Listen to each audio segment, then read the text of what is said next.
Olá! Hoje a gente vai conversar sobre uma história bem complexa. É sobre uma vitória da ciência, daquelas de cinema, sabe? Mas que ao mesmo tempo jogou uma luz forte numa crise de confiança que já estava ali, crescendo no escuro. Bora entender isso direito? Nossa história começa lá no finalzinho de 2019. A Organização Mundial da Saúde recebe um alerta. Uma série de casos de pneumonia sem uma causa clara, em Wuhan, na China. Naquela época, pouca gente podia imaginar o tamanho do que estava por vir. A incerteza era total. E muito rápido, o que parecia ser um surto local virou uma emergência global. A OMS não teve escolha, declarou oficialmente uma pandemia. E o mundo? Bom, o mundo simplesmente parou. Mas olha só, enquanto o medo se espalhava, outra coisa acontecia nos bastidores. A comunidade científica do mundo inteiro se mobilizou numa velocidade nunca antes vista. A corrida contra o tempo para entender e combater essa nova ameaça tinha começado. O primeiro passo, o mais crucial de todos, era identificar o inimigo, e ele foi batizado de SARS-CoV-2. Entender o DNA dele, como ele passava de uma pessoa para outra, isso foi a chave para tudo que veio depois. Para os testes, para os tratamentos e, claro, para as vacinas. E essa batalha aconteceu em duas frentes, né? De um lado, na linha de frente, os profissionais de saúde, arriscando a própria vida para salvar as pessoas. E do outro, dentro dos laboratórios, cientistas do mundo todo virando noites numa colaboração global para achar uma saída.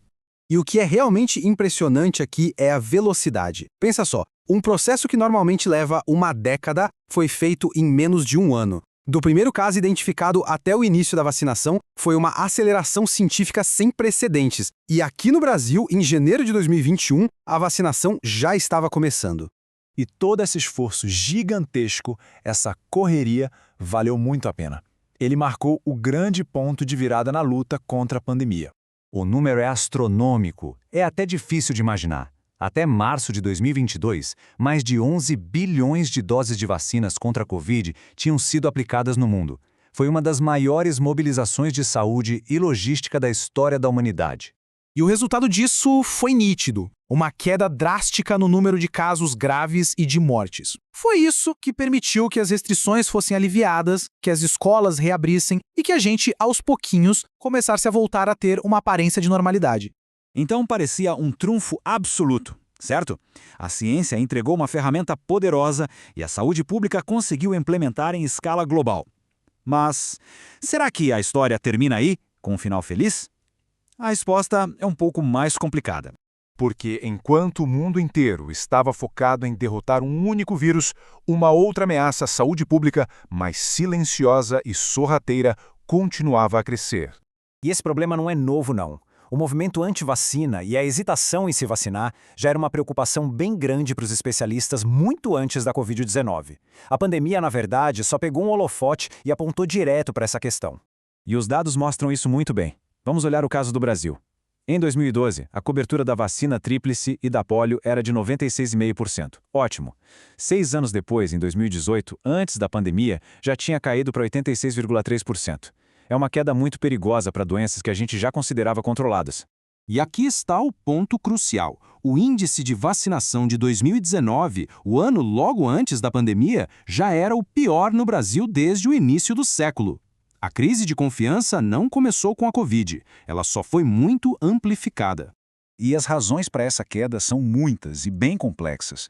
É uma mistura de instabilidade política, uma explosão de notícias falsas nas redes sociais, extremismo religioso e uma desconfiança geral crescente na ciência e nas instituições. Todos esses fatores juntos vão corroendo a base da saúde pública. Sabe, o grande perigo de esquecer o passado é o risco de ter que viver tudo de novo. O sucesso das vacinas foi tão grande que talvez a gente tenha acabado esquecendo como era o mundo sem elas. Pensa neste número aqui. No Brasil dos anos 50, antes das grandes campanhas de vacinação, cerca de 1 em cada 10 crianças morria antes de completar 5 anos. Doenças que hoje são perfeitamente preveníveis eram sentenças de morte comuns. E hoje? Hoje, as vacinas salvam cerca de 3 milhões de vidas todos os anos, no mundo todo.